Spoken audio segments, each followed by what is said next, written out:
ধীরে ধীরে মাঝ বরাবর দুই ভাগে বিভক্ত হয়ে যাচ্ছে বিশাল এই মহাদেশ। এই ভূতাত্ত্বিক পরিবর্তনের ফলে ভবিষ্যতে সেখানে একটি নতুন মহাসাগর সৃষ্টি হতে পারে বলে বিজ্ঞানীরা সতর্ক করছেন।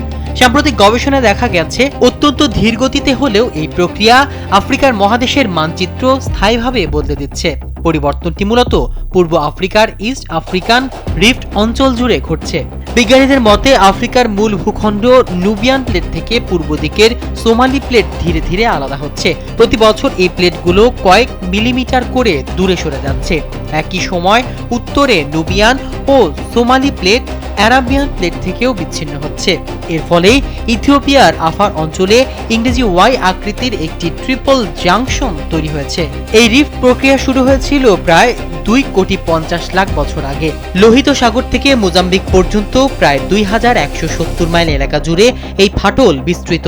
আফার অঞ্চলের ভূত্বক ইতোমধ্যে অনেক পাতলা হয়ে গেছে এবং কিছু অংশ সমুদ্রপৃষ্ঠের নিচে অবস্থান করছে।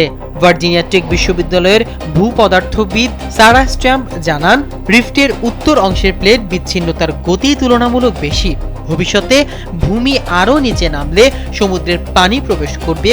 এতে ভূমিকম্প, আগ্নেয়গিরি ঝুঁকি বাড়বে এবং মানুষের জীবন ও পরিবেশে দীর্ঘমেয়াদী প্রভাব পড়তে পারে বলে মনে করছেন বিশেষজ্ঞরা।